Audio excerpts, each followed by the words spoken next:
situación alternativa que se me planteó, me da una beca para estudiar en uno de los países de la denominada cortina de hierro.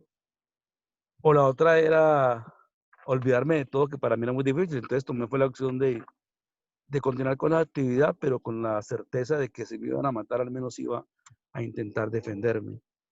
Y siempre he dicho que mi vinculación a la relación guerrillera se dio más como un acto de defensa de mi vida que porque tuviese una mentalidad guerrera o terrorista o criminal, no, fue un acto en defensa de mi vida. Si yo no hago esa provocación, seguramente si ha continuado con la actividad política, ese ha sido, digamos, el final que me esperaba.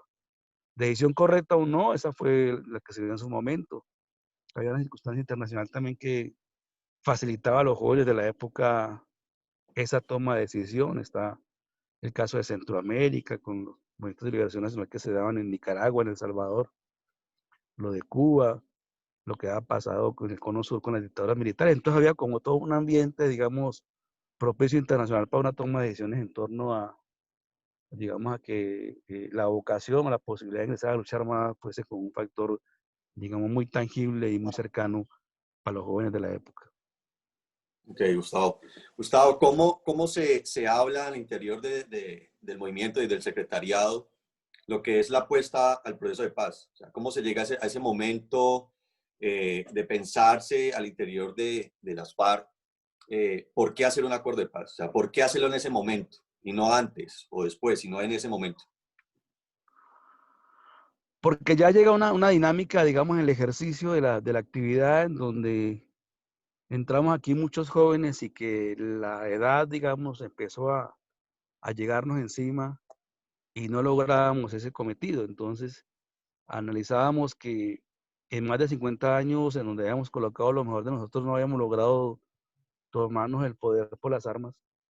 Pero también hacíamos la otra reflexión, y es que el Estado colombiano, durante todo ese tiempo, incrementaba también todo su poder bélico con el apoyo internacional, con Plan Colombia, las millonadas de plata que llegaban para la guerra, tampoco logró exterminarlos militarmente. Entonces empieza un debate en el sentido de que había como una especie de empate militar. O sea, si bien la guerrilla no tenía posibilidad de tomar el poder, tenía así una capacidad de desestabilización muy grande del país. Pero que también las Fuerzas Armadas que tenían golpes muy fuertes contra la organización, también a quien eran, digamos, dados de baja o asesinados, era, digamos, reemplazado por otro con mejores o menores condiciones, pero al final había como un relevo generacional frente a eso.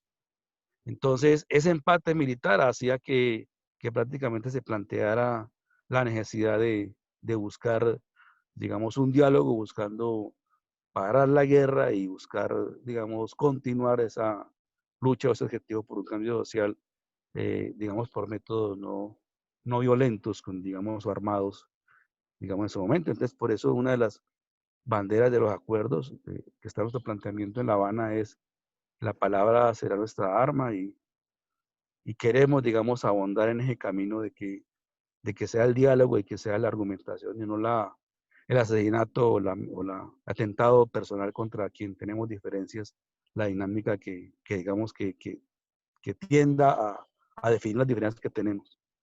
Y también porque este país ya no, las futuras generaciones no merecían continuar con esa ola de sangre, lo que miramos que en el campo de batalla siempre estábamos el pueblito dándonos tiros y colocando los muertos, que quienes financiaron la guerra, de quienes promovieron la guerra en nuestro país y la siguen promoviendo, son las altas dirigencias de este país, que ellos nunca envían a sus hijos a la guerra, nunca son ellos que están haciendo la guerra, pero sí la financian, la colitan y la difunden en medios de comunicación. Entonces, eso no nos parecía justo y dimos ese de sangre, busquemos cómo lo paramos y ese fue, digamos, el objetivo central del por qué nos metimos en este proceso de paz en La Habana. Desde todo ese proceso se llevó a cabo mientras que vos estabas privado de la libertad, ¿no es cierto, Gustavo? Sí, claro, ahí me detienen en el 2008 y consigo la libertad en el 2017, producto del Acuerdo de La Habana, una ley de amnistía 1820 que es la que, digamos, garantiza que quienes estábamos privados de la libertad pertenecientes a la organización FARC quedáramos, digamos, en libertad producto del proceso. Y ustedes los que estaban como prisioneros políticos, cómo llevaban o cómo se iban enterando del proceso que estaba haciendo en Cuba. O sea, cómo ustedes tenían ese intercambio y tenían posibilidad de opinar, de compartir. En la cárcel, imagino que cuando estaban, compartía celda con más prisioneros políticos de las FARC. ¿Cómo se vivía ese momento al interior de las cárceles? Yo estuve en mi proceso carcelario 9 años detenido, 7 en una cárcel que llaman Cómbita, que es una cárcel, digamos, de castigo, si se quiere, a nivel nacional. Un año más en Picaleña, en Ibagué, y un último año en Chiquinquirá. Y cuando se da este proceso, pues ahí se establece una forma de comunicación en donde a todo el componente de FARC a nivel nacional, el que estaba en armas y los que estábamos en prisión, se nos hacen llegar unos, digamos, como unos cuestionarios y como unos planteamientos de si estábamos de acuerdo o no con sacar adelante un proceso que podía llevar a ese acuerdo final y qué cosas se podían levantar, qué cosas se podían peticionar en la mesa de negociaciones. Y entonces todos empezamos, digamos, como a participar, digamos, directamente dentro de él. Hay que decir que quienes estábamos pues detenidos, pues abrazamos esa causa como el que más, porque para algunos que teníamos pues un nivel, digamos, de más mediático, de más liderazgo, de más reconocimiento dentro de las FARC ante el enemigo, pues seguramente si este proceso de paz no se hubiese dado, vivos no saldríamos de las cárceles, porque tendríamos muchas condenas en firme y encima. Yo tenía, pues, sumadas las condenas, más de 300 años en condena y por eso tenía más presos encima. Entonces, yo soy consciente que yo vivo no saldría de la cárcel. Y por eso una vez salí a la cárcel, digamos, como en agradecimiento, digamos, a estas oportunidades que la vida nos permite, estoy, digamos, involucrado de tiempo completo a estas actividades digamos, de pedagogía de los acuerdos, de pedagogía de paz, hablar de paz y de reconciliación, de hablar con las víctimas, de reconocer, digamos, errores que se cometieron, pero también alentando a que otros sectores que estuvieron involucrados en la guerra, porque esta guerra no la estuvimos exclusivamente los guerrilleros de las FARC, sino otros sectores y actores de la guerra, también, digamos, den la cara y le planteen.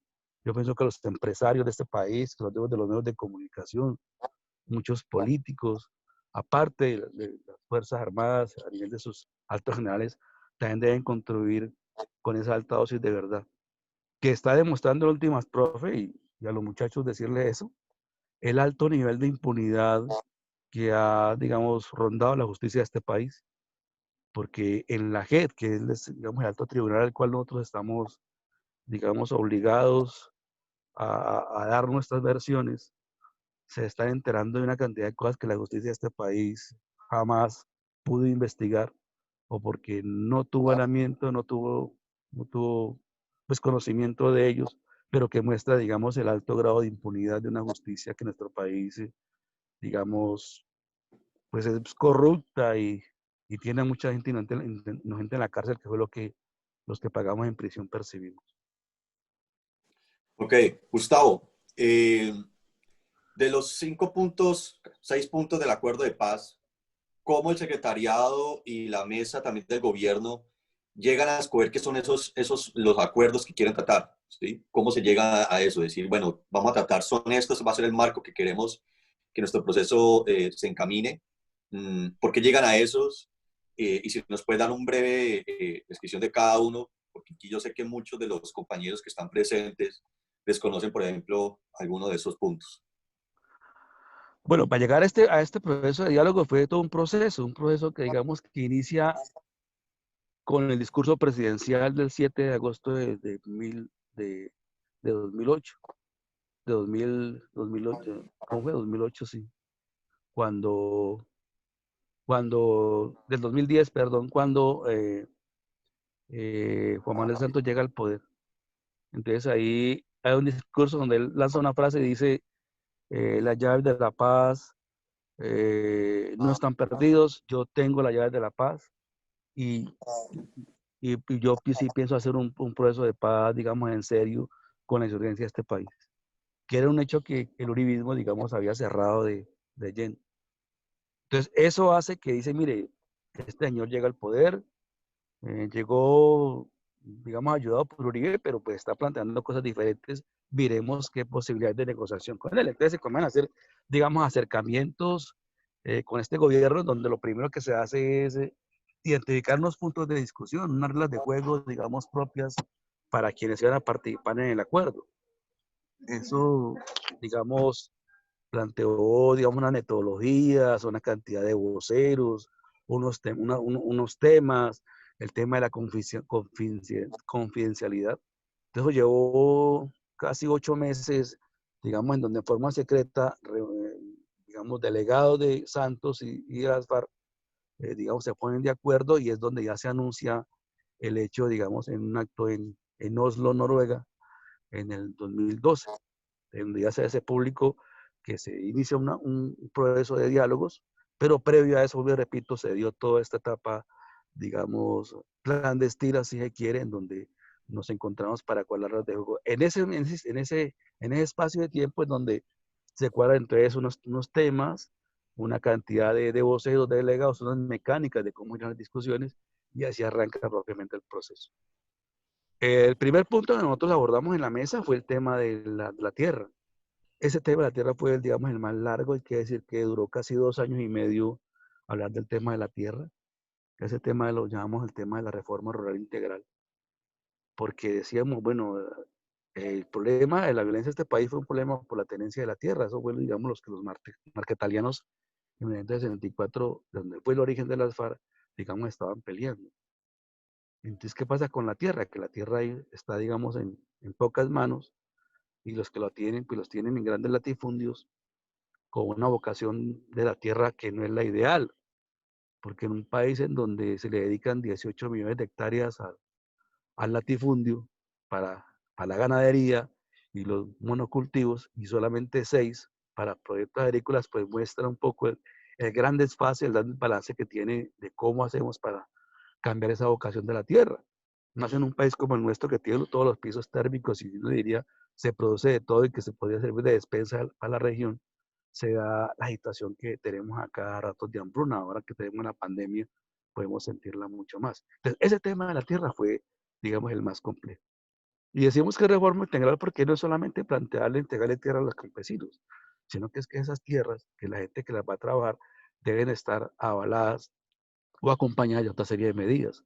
Por ejemplo, que exista una asistencia técnica, que exista, digamos, un acompañamiento en las formas de cultivo, porque en nuestro país el campesino siembra lo que siembra, lo hace más por tradición familiar que porque exista, digamos, un conocimiento real de sobre si es esa tierra, su estado de la tierra, su pH, digamos, exacto para X o Y cultivo. Eso no se da, ese conocimiento el campesino no lo tiene, sino que, lo repito, ha sido una cosa hereditaria o por tradición.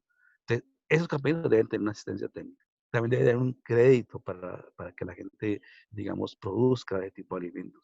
Deben haber unas vías terciarias, que las carreteras que van desde los sectores rurales hasta las ciudades, donde el campesino pueda sacar sus productos con relativa tranquilidad. Deben haber también unos centros de acopio, debe haber una política de sustentación de precios, una política de subsidios para el cultivador de este país. A eso es que le damos nosotros digamos, una reforma agraria integral.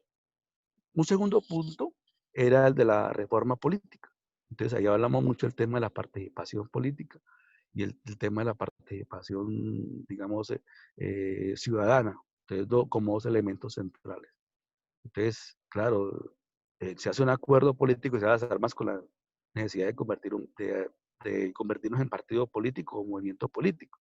Pero pues decíamos, también deben dar unas condiciones propicias para que quienes hagamos parte de esta actividad lo hagamos, digamos, con unos niveles, digamos, transitando por democracia, en donde la vida sea, digamos, una cosa que nos ayude a garantizar, a preservar.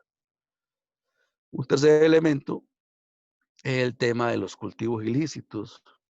Entonces se hablaba del tema de la sustitución de los cultivos, porque el tema del narcotráfico, decimos nosotros, no es un problema el narcotráfico no es un problema de erradicar los cultivos, sino de sustituirlos, porque a la gente se lo arrancan, pero vuelve y vuelve a cultivar, digamos, o a cultivar la hoja de coca. Entonces, digamos siempre que son cultivos de uso ilícito. La coca no es el hito en sí, porque la coca, la planta de la coca es una planta, digamos, milenaria y sagrada para nuestras culturas ancestrales. El problema es el uso, digamos, el mal uso que se le da a esa planta. Y por eso decimos que se habla de sustitución de cultivos, sino de erradicación, que es a lo que está, digamos, empeñado este gobierno de este país. El otro tema es el de las víctimas, un punto central, porque decíamos que el tema de de los acuerdos es pensado en que aquí las víctimas deben saber la verdad, porque en la medida en que se sepa la verdad, vamos a sentar bases de no repetición en este país. ¿Por qué se dieron las cosas? ¿Qué las originaron? ¿Quiénes participaban en ellas? ¿Por qué las promovieron? Pues ahí donde decimos este término de la verdad, es que todos debemos, los que participamos en el conflicto, que no fuimos exclusivamente los guerrilleros, sino los otros actores de la sociedad también que cuenten qué fue lo que pasó y por qué lo promovieron. Por ejemplo, se tiene que explicar qué pasó en este país cuando el paramilitarismo, digamos, mm, en algunas regiones, digamos, hacía que la gente abandonara o desplazara sus tierras, porque al año, 2 años después de esos desplazamientos aparecieron en esas tierras de los campesinos grandes extensiones de cultivos de palma africana, de banano, de teca? ¿Qué pasó? ¿Qué pasó ahí? Pero también que nos digan el notariado de este país qué pasó con el cambio de la propiedad de la tierra. Entonces ya unos dueños campesinos que tradicionalmente estaban en sus zonas, porque lo demuestran, irónicamente los cementerios nos dicen, en una medida, quién es la tradición o quiénes son los que han habitado esos terrenos. Son los cementerios que nos dan una dimensión de eso. Pero de la noche a la mañana, el notariado apareció con el cambio de los dueños de la tierra, la posesión de la tierra de un momento a otro sin dar ninguna explicación. Ahí al país le dieron una explicación y esos grandes empresarios nos dieron una explicación de qué fue lo que pasó. Y muchas otras cosas en el país que decimos ahí. Es importante que conozcan los acuerdos, porque una vez uno lee los acuerdos, desmitifica en el sentido que piensa que fue hecho a la medida de los guerrilleros. Y no, de verdad que fue un acuerdo en donde de pronto un 10% del mismo está pensado para los guerrilleros, pero el resto, si uno lee el conjunto, digamos, todo el componente del acuerdo está pensado más en función de país, en función de cómo creamos aquí unas formas de hacer política en donde se respete la vida, y donde hayan canales, digamos, de participación para que quienes tenemos diferencias las expresemos sobre la base de que nuestra vida se nos va a respetar, porque la vida, la de todo ser humano, la de todos, debe ser sagrada. Ok, Gustavo, muchísimas gracias. Vamos a abrir una ronda de preguntas que tiene el compañero Jorge Palta, que están haciendo los participantes, estudiantes. Antes de darle paso a Palta, me parece muy importante este tipo de espacios, Gustavo y demás compañeros que están presentes, porque pocas veces uno tiene la posibilidad de tener este tipo de diálogos. Lastimosamente hemos solamente visto un solo lado de la historia, lado de la guerra, pero es importante entonces entender por qué pasó, qué se hizo, y hablar con la verdad, ¿sí? Y lograr desmitificar un poco muchas cosas que vienen pasando y que se dicen, por ejemplo, por los medios de comunicación. Uno no puede decir que el acuerdo de paz fue un acuerdo perfecto, o sea, que fue hecho eh, a la idea, a lo ideal, pero se hizo lo mejor posible, considero yo. Entonces, ese tipo de escenarios abren esa posibilidad de poder compartir y generar diálogo con las personas. Palta, ¿tenés entonces las preguntas allí? Sí, Jorge, totalmente. Hay como dos grupos de preguntas. Yo quiero hay muchas preguntas, el chat se ha movido demasiado, pero quiero como recoger las preguntas como en dos elementos grandes, ¿sí? Uno es como la esencia de las FARC, ¿sí? Entonces, hay dos preguntas sobre el tema y una es, bueno, ¿en qué momento, preguntan los asistentes, las FARC empieza a cambiar su ideología original por el terrorismo y el narcotráfico? Y en relación a esta es si la lucha de las FARC y de la guerrilla era pues, en contra del Estado y las injusticias del Estado, ¿sí? Porque los más afectados eran las poblaciones vulnerables. Por ejemplo, se hablan de, entonces la persona pregunta los desplazados, personas asesinadas que estaban ahí porque no colaboraban con la guerrilla o con la lucha guerrillera. Yo creo que dejaré este primer espacio en esa relación de esas dos preguntas para después hacer el otro espacio que tiene que ver relación con el acuerdo de paz. Gustavo.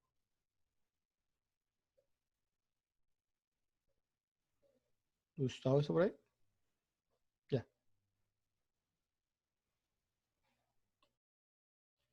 El sonido. Ya te damos sonido. Ya, activa el sonido, Gustavo.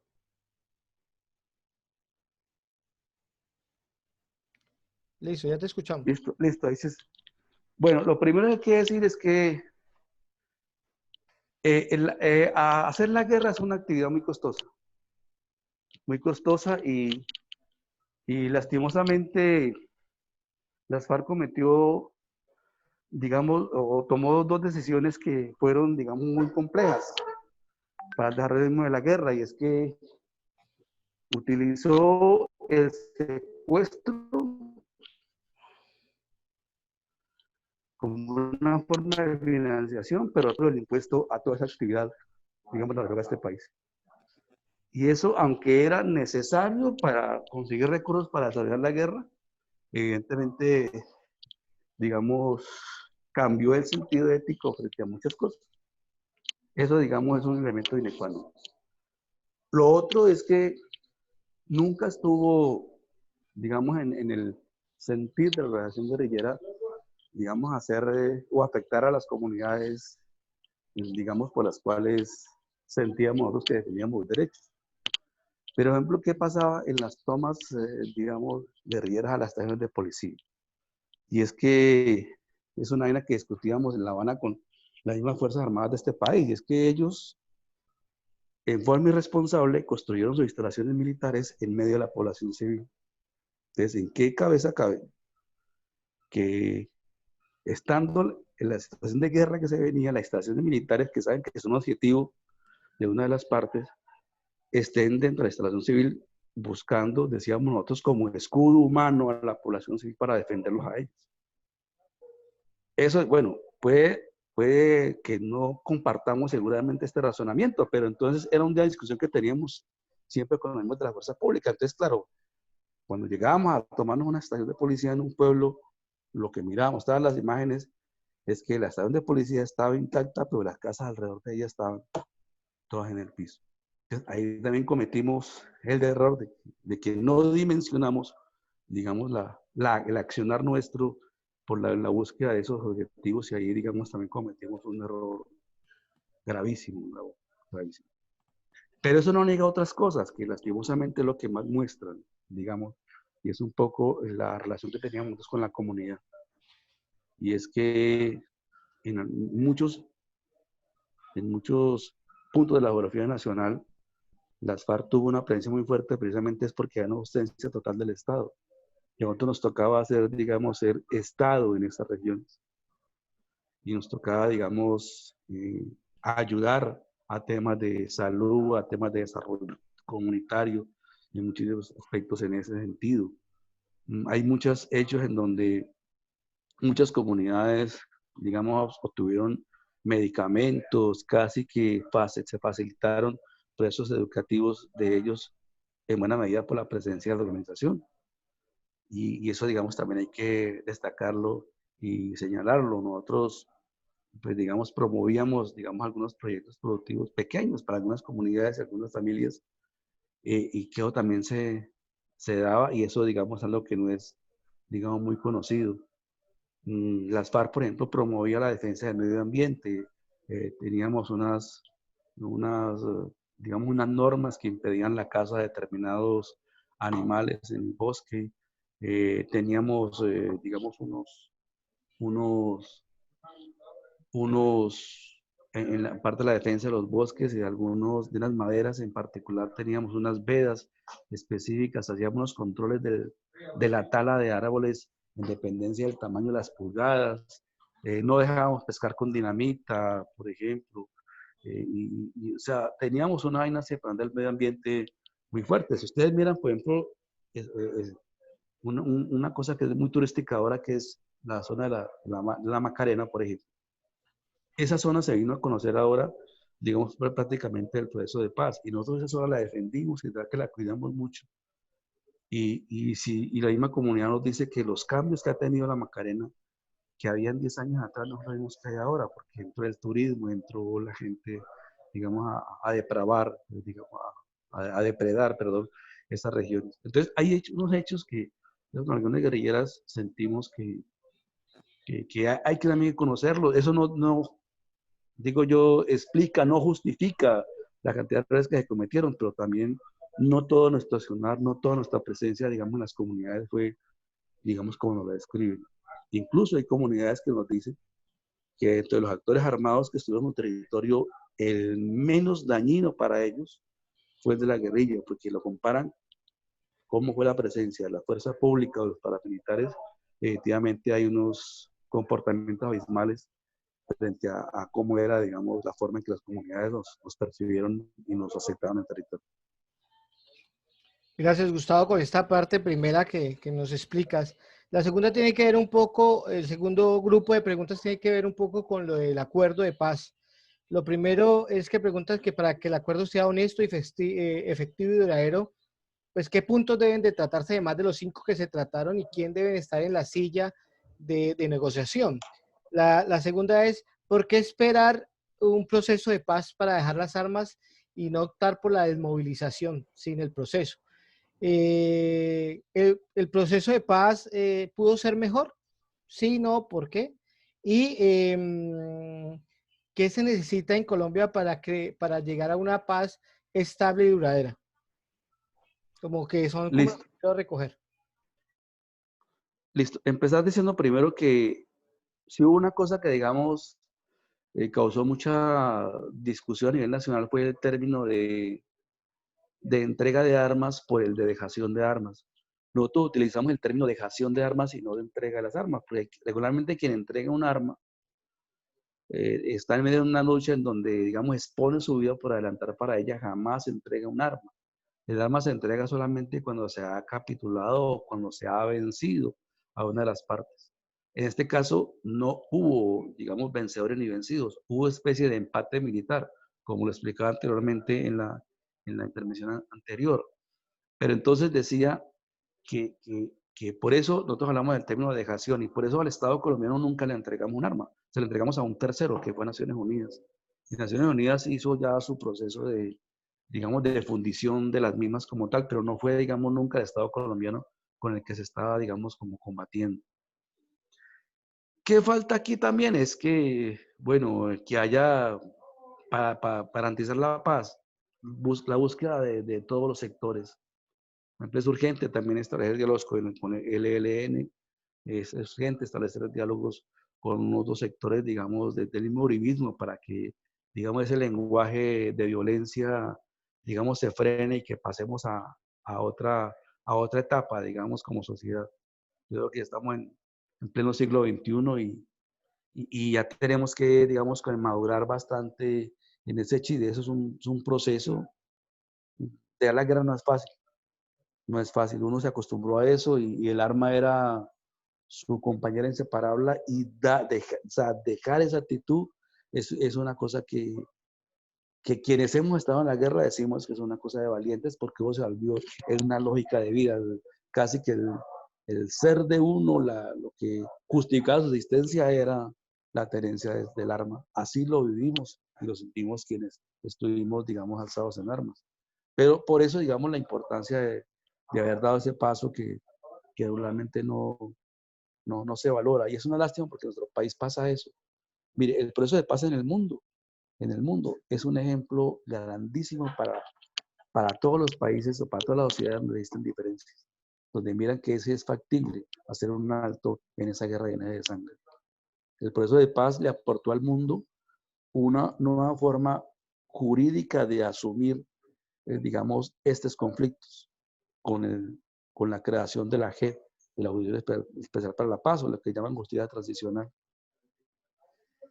La justicia tradicional significa que hay unas normas jurídicas para entender judicialmente lo que pasó en un momento determinado digamos, histórico en esos países, en esas regiones, con esas sociedades, en esas comunidades, y que no se puede mirar a la luz de la justicia ordinaria, sino que hay que entender dentro de un contexto de todo lo que fue lo que pasó.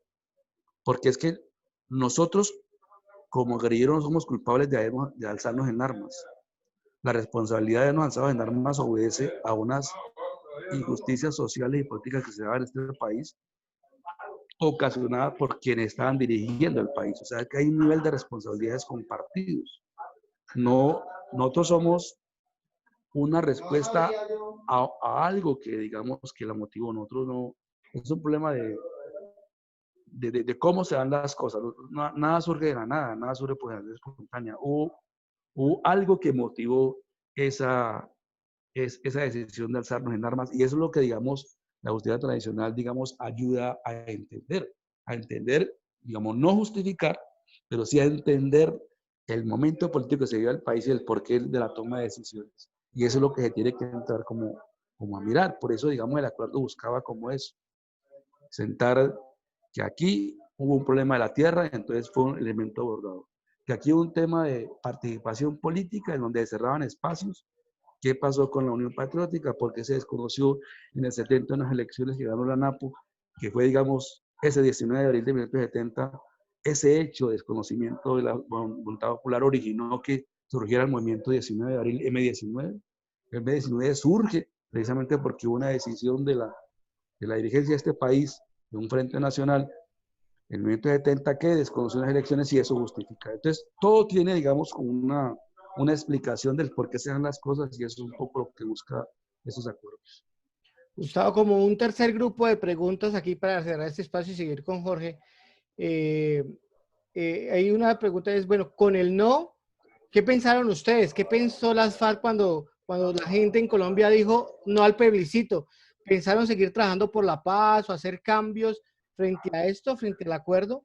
Segundo, por aquí hay como una intervención y es frente a lo que el cuidado de la naturaleza que decías ahorita del medio ambiente, pues alguien hace el comentario sobre las activaciones explosivas en los oleoductos, si eso hace parte de cuidar el medio ambiente. Bueno, ¿usted cree que si está pasando en este momento con las FARC lo mismo de la Unión Patriótica? ¿Sí? Y si piensa usted que puede ser víctima de un arma después de ser victimario, pues es como las preguntas que están haciendo. Y si la excursión de nuevas personas en el grupo de las nuevas generaciones en las FARC pudo haber cambiado la ideología y distorsionado la ideología que se tenía al principio. Bueno, empecemos por esa última. En el FARC sí hubo una discusión acerca de lo que se estaba significando el carácter del nuevo militante que ingresaba a FARC. Entonces, uno puede decir que hasta los 90, 95, de pronto el nivel de ingresos a FARC llegaba mucha gente con formación política, con formación, digamos, de trabajo de organizaciones sociales. Del 95 en adelante, producto de la misma guerra, de la necesidad de digamos, de responder al pie de fuerza del Estado, a la necesidad de copar más territorios, ese aspecto de la formación política de ese nuevo personal, digamos, quedó relegada a un segundo plano por las mismas dinámicas de la guerra. Entonces, más la preocupación era que el nuevo combatiente que llegara aprendiera a manejar un arma, aprendiera a moverse, digamos, por todos los territorios, más que a tener una formación política como tal que, digamos, que justificase. Eso fue una vaina que algunos mandos, digamos, reconocemos y que decimos, ahí tuvimos un error grave porque, claro, esa era una generación que llegaba joven, con muchos ímpetus y en el camino pues quedaron muchas personas históricas con formación política, pero esos espacios que dejaban nuestros muertos debían ser ocupados y regularmente quien llegaba ahí no tenía pues el mismo bagaje histórico ni político del porqué de muchas cosas y ahí tuvimos una falencia complicada. Dos, sobre el tema de los oleoductos es cierto, no fue una práctica muy común en FARC, pero se desarrolló. Es una práctica más del ELN, pero también eso tiene sus costos y tiene ahí como razón. Pero, digamos, eso, aunque fue un error, digamos, no resta para desconocer, digamos, ese otro aporte que en muchas regiones se dio frente a la defensa del medio ambiente. Tercero, digamos, hay que plantear el tema de los atentados. Mire, yo he planteado lo siguiente, yo digo que tengo una tranquilidad espiritual muy grande, que porque yo estoy con honestidad y con transparencia apoyando este acuerdo y hablando muchísimo de la importancia vital que tiene para esto. Es que mire, fueron 13.000 hombres que salimos de la guerra, 13.000 hombres, dedicados exclusivamente a eso, a la guerra. Y esa vez no la paramos. La entrega de armas a nivel mundial también es histórico, eso lo señala también Naciones Unidas, porque la entrega de armas fue de 1.8 en la relación hombre-arma. En ningún acuerdo en el mundo esa entrega de armas ha sido de tal magnitud. O sea, estamos hablando de que entregamos casi 16.000 armas para 13.000 hombres que, digamos que suscribimos el acuerdo con La Habana, y eso es una cosa, si lo comparamos con otros procesos, con los paramilitares, por ejemplo, no muestra que fue una relación 0.30% hombre-arma. Entonces muestra una gran diferencia, y muestra también, digamos, la honestidad con la que, digamos, se abordó este proceso también, digamos, ahí en adelante. Eh, bueno, hay otras preguntas ahí que no las retuve, pero fundamentalmente es decir eso, que es la forma como he abrazado este espacio me ha dado, digamos, como una tranquilidad espiritual que me permite andar con tranquilidad, digamos, en muchos sectores. Claro, hay temores normales, porque ya Sí, van 238 asesinados nuestros a nivel nacional, firmantes del acuerdo. Cali, digamos, ostenta el primer lugar en asesinatos en zonas urbanas, y eso nos preocupa, pero de todas maneras es más como la certeza de que la decisión que tomamos es la correcta y que no tenemos plan B, no tenemos plan de retorno. Ya hay compañeros que ante, digamos, la sensación de incumplimiento del acuerdo por parte del Estado, que es real, porque es que se firmó un acuerdo no con el gobierno de Santos, se hizo un acuerdo hoy con el Estado colombiano, un acuerdo que tiene rango de constitucionalidad, y que lo que uno se espera es que esos acuerdos sean cumplidos por el Estado en su conjunto. Pero ¿qué dice el uribismo? ¿Qué dice Duque ahora? Que es un acuerdo de Santos, acuerdo de un gobierno, y desconoce, digamos, la legalidad constitucional de este Estado, de este acuerdo. Entonces, ese tipo de cosas, digamos, pues nos causan preocupación, pero bueno, también nos alerta. Hace 15 días, por ejemplo, hubo una peregrinación nacional de combatientes de las FARC, y nos encontramos en Bogotá más de 1.800 hombres, y tenemos que ver que por la ciudad donde pasamos, por los pueblos donde pasamos, las caminatas que hicimos, no hubo un solo acto de agresión, no hubo una sola acto así de grosería, de patanería con los nuestros. La gente aplaudía, nos sacaba pañuelos blancos, o sea, nos daban como ese ánimo de continuar, digamos, en el proceso. Como decía ahora, hubo gente que tomó la decisión de retomar las armas. Lo personal, respeto esa decisión, no la comparto. Creo que ya política y militarmente es viable, digamos, esa forma de lucha pensando en función de toma del poder. Seguramente van a tener capacidad estabilizadora, seguramente, pero no para llegar al poder. Si no logramos hacerlo durante 50 años donde tenemos presencia nacional, va a ser muy difícil ahora continuar con esa actividad, pero de todas maneras yo respeto, digamos, esa decisión, no la comparto, pero bueno, esa es la dinámica que tiene nuestro país, y por eso la importancia de darle prioridad al diálogo más que a la guerra y a la violencia en el país. Gustavo, no, hay muchas preguntas. Yo te voy a agradecer por lo que has tratado de compartirnos y nos has hecho llegar hoy. Eh, Queremos todos que no más repetición. Yo creo que la violencia ha dejado cicatrices tanto en unos como en otros, y la idea es que no más, no más muertos, porque los muertos son colombianos, son personas, son seres humanos, y la realidad es que tenemos que seguir trabajando por la paz. Entonces, te dejo con Jorge. Hay muchas preguntas, la gente quiere preguntar mucho. Hay estudiantes de mi curso de Historia de Colombia que quieren que lo invitemos a la clase. Entonces, yo creo que hay hoy con muchas cosas que la gente está en este elemento. Entonces, Jorge, dale para ya ir cerrando. No nos queda tiempo para más preguntas porque pues ya los chicos tienen que ir a clase a las 8. Muchas gracias, Palta. Sí, es interesante ese tipo de espacios precisamente y hacer este tipo de pedagogía, entender que esto no es una apología a la guerra, precisamente es una apología a la paz.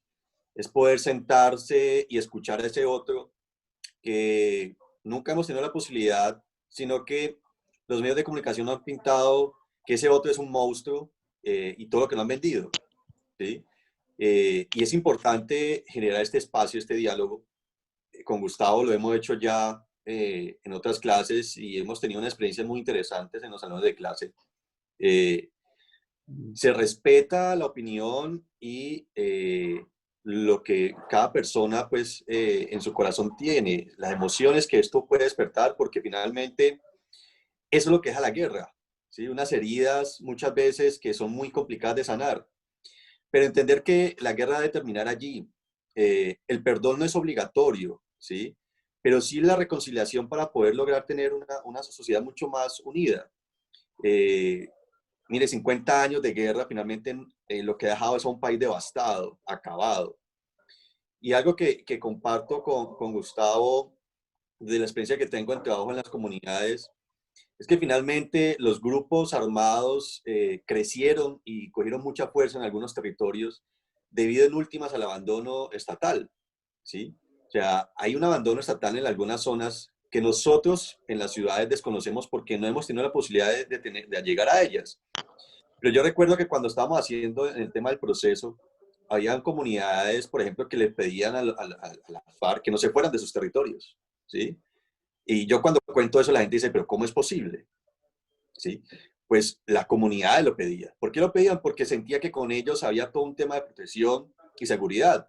Es que para nadie es claro, por ejemplo, que en ciertas zonas no había policía, no había ejército.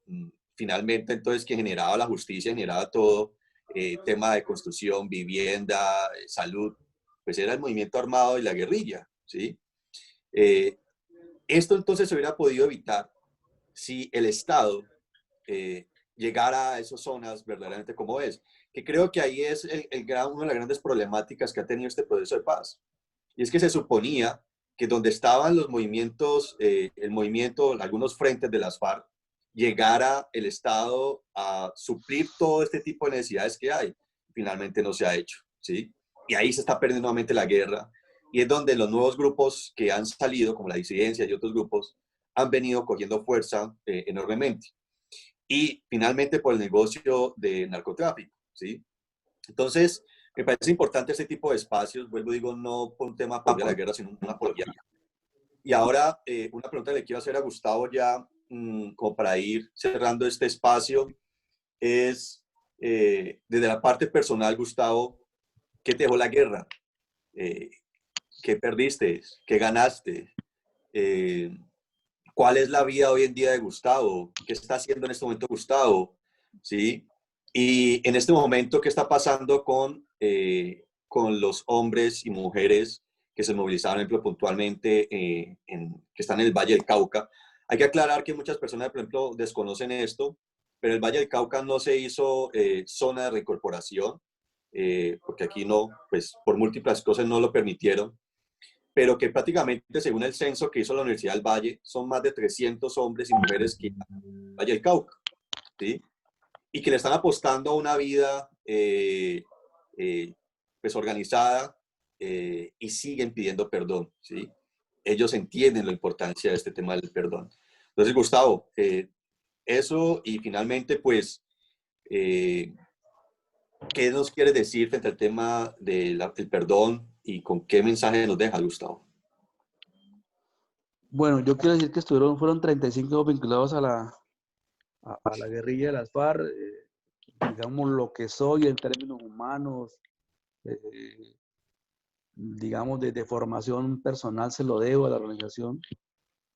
No me arrepiento nunca de haber sido guerrillero, pero sí ahora haciendo un alto en el camino, sí reconozco que cometimos errores y equivocaciones que causaron mucho daño y dolor, digamos, a muchísimas familias en este país. Que no era el objetivo, pero que la dinámica de la guerra a las partes hizo que no dimensionáramos lo que estábamos haciendo. Yo he comentado que estuve en una exposición fotográfica de un fotógrafo importante antioqueño, de Abad, Abad Colorado.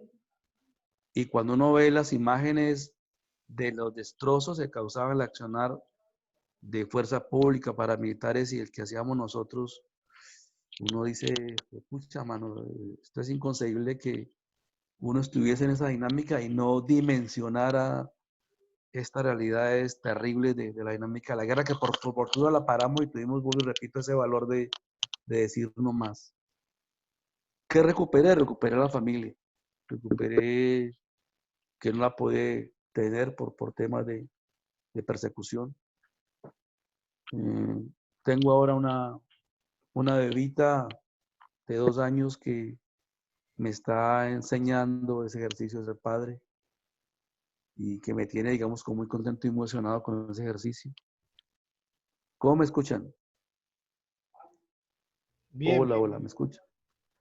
Y estoy ahora, digamos, por esas dinámicas de la vida, estoy ahora vinculado a la Secretaría de Paz en la ciudad de Cali, con el gobierno de Jorge Iván Ospina.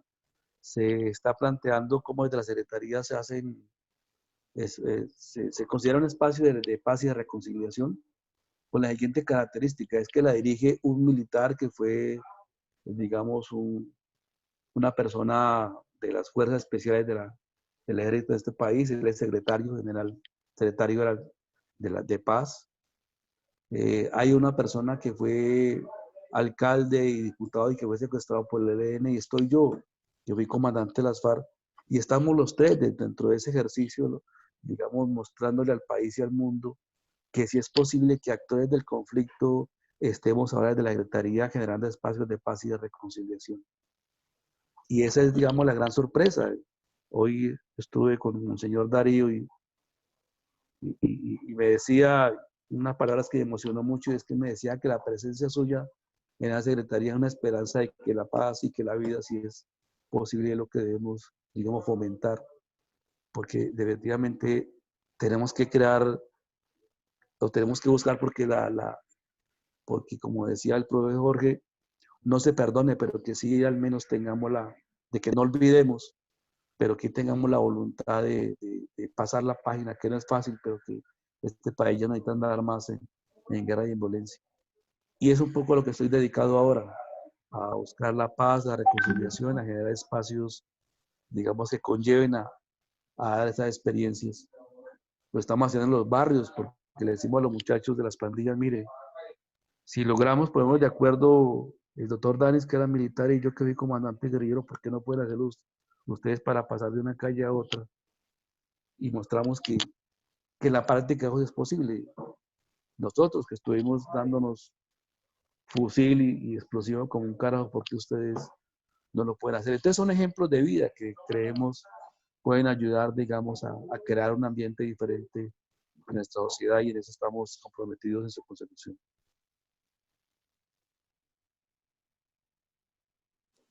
Listo, Gustavo. Una última intervención allí sería, en este momento, los reincorporados que están en el Valle del Cauca, ¿qué proceso viene adelantando en el tema económico, productivo, labores, trabajo?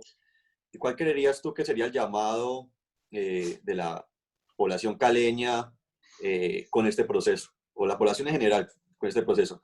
Le digo un poco, pues, conociendo lo que se viene adelantando, o sea, vemos que hay academia y hay personas que, personalmente me incluyo allí, que le hemos metido a este proceso precisamente, le hemos apostado y le hemos creído, precisamente porque creemos que da alternativas a esa guerra de vida por tantos años, que creemos que la paz finalmente es mejor que la guerra, que es mejor tenerlo sentado en el diálogo como estamos en este momento, y no echando bala y haciendo más daño a la población.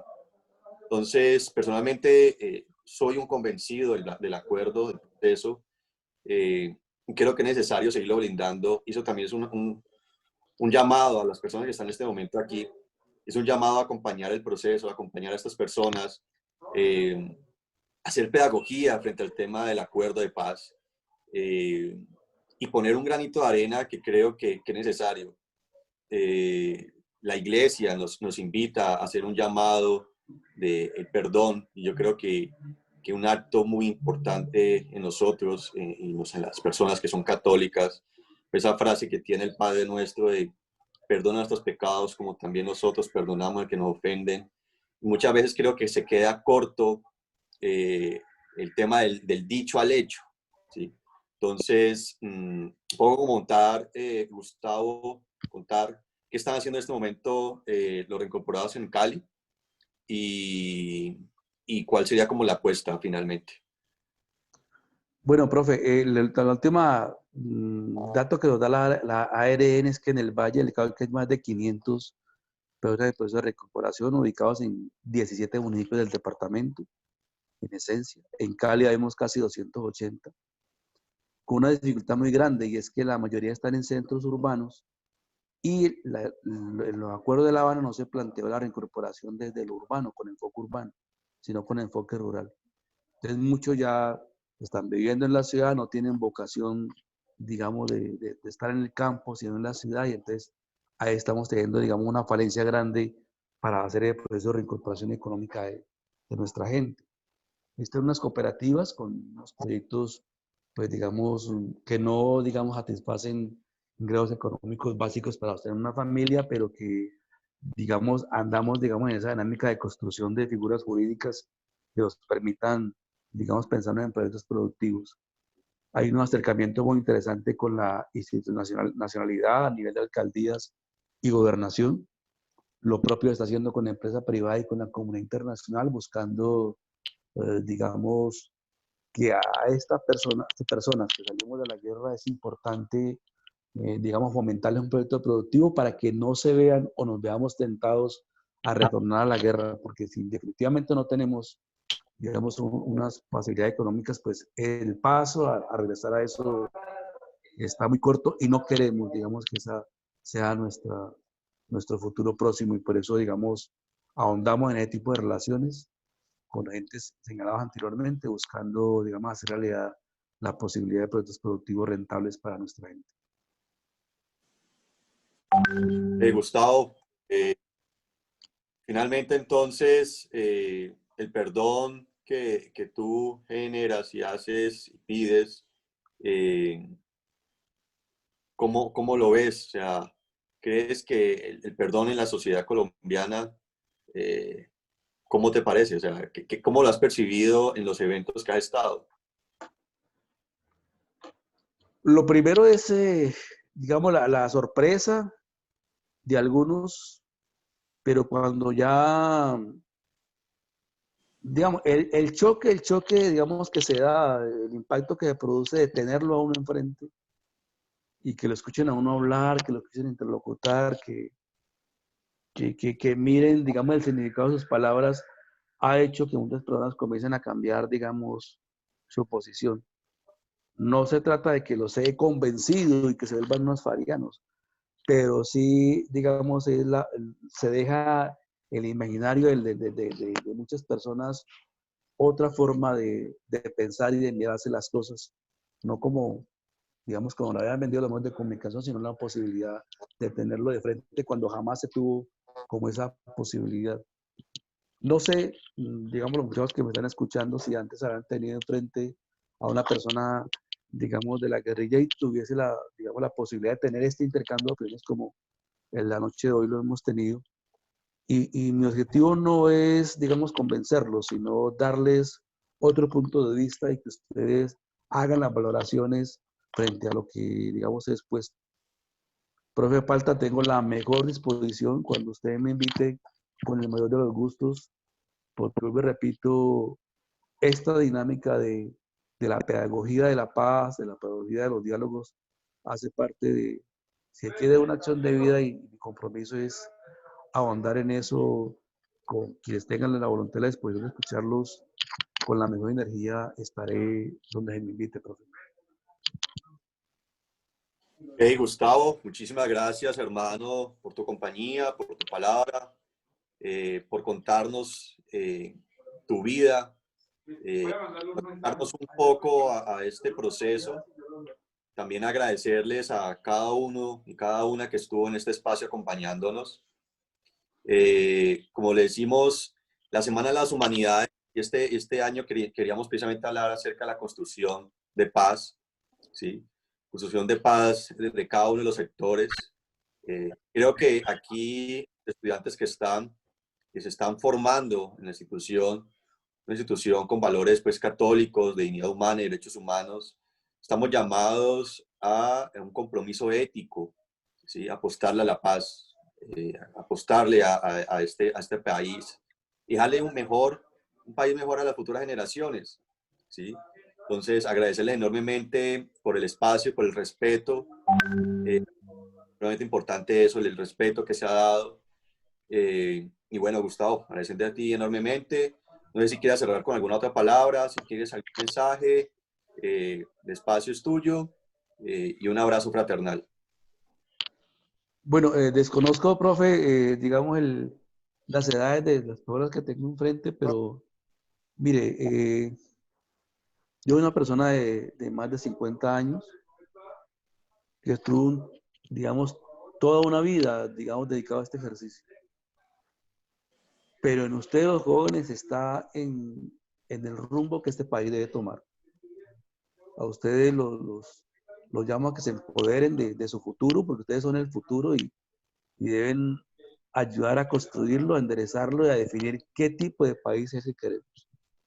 Independientemente de la óptica que tengan, es que ustedes sientan que son actores fundamentales en su futuro, en su desarrollo, y los convoco a que siempre defiendan lo que debe ser el futuro de este país. Gracias, Jorge, por la invitación y, manito, de nuevo, cuente conmigo para el ejercicio académico y profesional, pero también muy humano que sé que ustedes tienen en la academia que ustedes desarrollan en la universidad. Gracias por la invitación y aquí Gustavo, estaré con las veces que me inviten. Gustavo, de pronto aquí hay personas con heridas abiertas todavía, de pronto con situaciones que no han perdonado. ¿Qué le dirías a esas personas que les cuesta todavía perdonar, que tienen las heridas como muy calientes y que de pronto nos pueden estar escuchando o viendo, y qué podías decirle en este momento? Es decir, frente a todo lo que la guerra ha dejado tanto, porque también para ustedes, ya lo decías ahorita, la guerra también ha dejado mucho dolor en ustedes y que aún no está sufriendo, pero seguramente como hemos tenido otra idea, hemos escuchado otros espacios, pues, como escuchar esa parte de qué nos podías decir a estas personas que han sufrido muchas heridas en su corazón. Mire, a todas las personas afectadas de la guerra, de corazón, pedirles perdón, perdón por los daños causados, el tiempo no lo podemos devolver. Cometimos errores, no fuimos los únicos que cometimos errores, no me justifico, pero de verdad, de corazón, perdón por todos los hechos y de pronto esto que estamos haciendo acá de valorar la vida y de valorar el cumplimiento de la palabra de los acuerdos es lo que estamos fundamentalmente empeñados quienes hicimos parte de esos ejercicios en el pasado y que le decimos ahora a los jóvenes de hoy en día, empoderémonos porque la paz es un bien preciado que no nos pueden seguir arrebatando quienes nos quieren, digamos, seguir por el camino de la guerra y la confrontación. Ese no es el camino, ese no es el futuro, muchachos, que ustedes deben tener. Uno que sufrió, que vivió y que promovió eso, lo dice por todo lo que implicó, las pérdidas que, que, que, que se causaron, porque también en la guerrilla también hubo dolor, el dolor que sintieron nuestros padres, nuestros hermanos por la pérdida de los seres queridos en esta guerra fratricida también, digamos, ese también se debe considerar. Y bueno, yo sé que el tiempo ayuda y definitivamente danos la posibilidad de mirarnos a la cara y de entender que tenemos que contribuir con un cambio diferente de actitud a que la guerra no va a ser escenario más en nuestro país, digamos, ayudaría. De todos, de todos, de todos. Yo digamos, los convoco a que nos fortalezcamos en nuestro espíritu y en nuestra forma de ser y de pensar, y que le apostemos a la paz y la reconciliación. Gracias, Gustavo. Muy amable, hermano. Saludos, un abrazo a todos y todas y muchas gracias por estar compartiendo este espacio de diálogo. Que tenga buena noche y que descansen. Bueno, los invitamos mañana, Día Mundial de la Filosofía. Vamos al compromiso ético y político de los jóvenes en la actual coyuntura nacional. Entonces, mañana habrá sorpresas. Esto va a estar de bueno. Mañana nos vamos de celebración porque es el Día Mundial de la Filosofía. Recordemos que la filosofía es un estilo de vida, es para todos y en todo momento estamos haciendo filosofía. Nos esperamos mañana a 6:30. Esto va a estar muy bueno. Hasta luego, buena noche y pues gracias por acompañarnos. Hasta luego, muchas gracias.